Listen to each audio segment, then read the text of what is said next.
silent people will leave loudest impact on this planet. Exactly,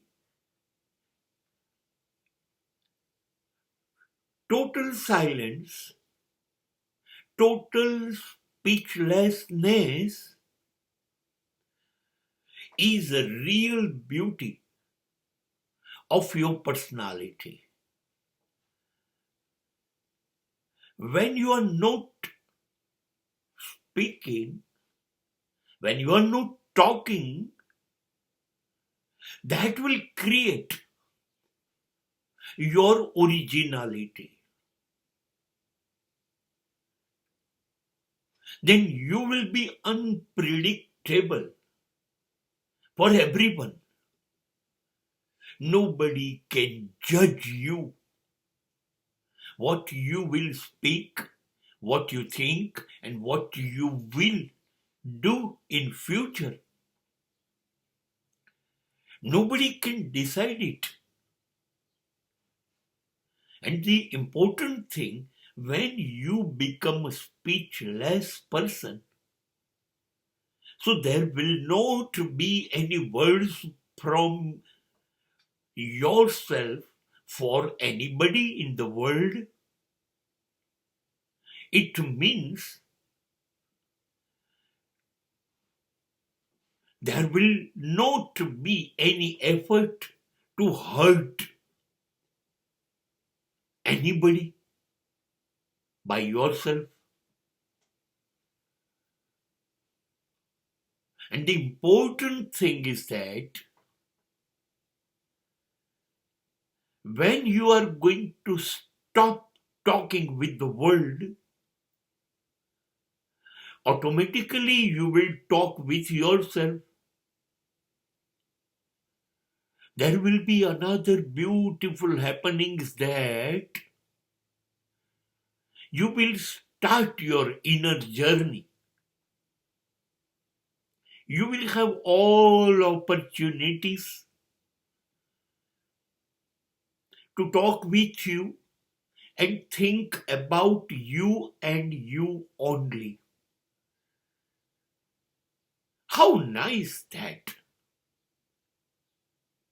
If you're speaking less and less and less, your world will be golden. It will create some specific effect, impact on this world.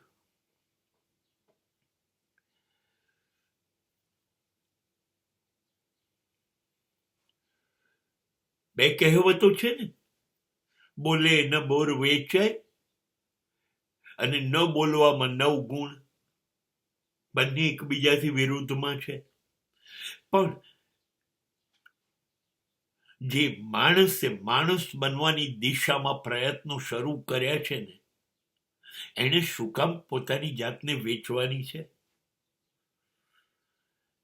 જેને વેચવું જ નથી પોતાની જાતને, એ તો શા માટે બોલશે? એને બોર વેચવા નથી. તો માણસ બનવાના રસ્તા ઉપર સભ્ય સંસ્કારી પ્રયત્ન એ છે કે માણસ બોલવાનું જ છોડી દે અને બોલીને કોનું ભલું થયું છે, કોનું કલ્યાણ થયું છે? તમે શું માનો છો?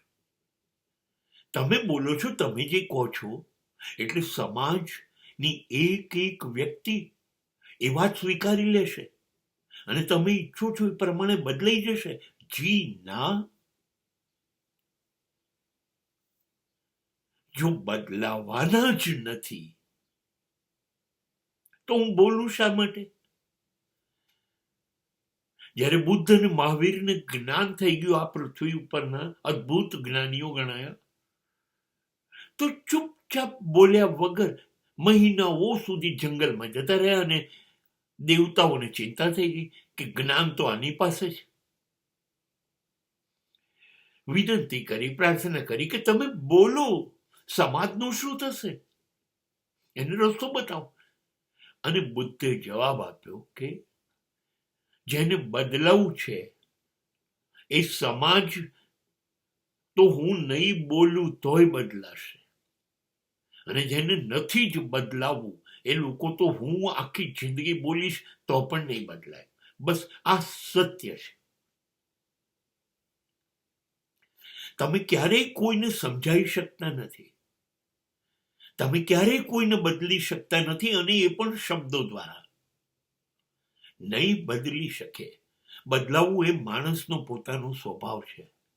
એટલે આપણે કહેવું અને એ ના બદલાય, એની પર અસર ના થાય, અને આપણે દુઃખી થવું કે મારું માનતા નથી, એના કરતા કહેવું જ નથી. અને તમે કહેવાનું જેવું છોડું છો એવા એ લોકો મુશ્કેલીમાં આવી જાય છે. કેમ કે હવે તમે તો બોલશો ને, તમે બોલવાનું છોડ્યું એટલે એમને ખબર નથી પડતી તમે શું વિચારો છો. હવે એમને એ નથી ખબર પડતી તમે શું કરવાના છો. કેટલો મુજારો થાય. હવે તમારી જોડે શું કરવું એની જ એમને સમજ નહીં પડે, ગૂંચવાઈ જશે, મૂંઝાઈ જશે. પણ તમે બચી જશો. તમે બોલવાનું જેવું સમાજ જોડે બંધ કરશો એવા ચૂપ થઈ જશો. હવે તમે બોલશો તો ખરા, પણ તમારા પોતાના જોડે, તમારી જોડે વાત કરશો. હવે બારવાળા જોડે મતલબ જ શું છે? ચાલો હું મારી જોડે વાત કરું. મારી અંદરથી ઉઠતો હું નો જે અવાજ છે એ સાંભળું, એટલે મારી જર્ની, મારી યાત્રા શરૂ થઈ જશે મારી અંદર જવામાં. હવે મારે બહાર જવાની જરૂરત નહીં. હવે હું મને ઓળખતો થઈ જઈશ, હું મને ગમતો થઈ જઈશ. હવે મને દેખાશે કે હું ક્યાં ખોટો છું, હું ક્યાં સાચો છું, અને જ્યાં ખોટો છું ત્યાંથી હું બદલાતો જઉં. આ બધા કામ કરવા મારે મારી અંદર જવાનું છે, મારે મારી જોડે બોલવાનું છે. કેટલો ફાયદો થઈ ગયો. સમાજ જોડે બોલવાનું બંધ કર્યું તો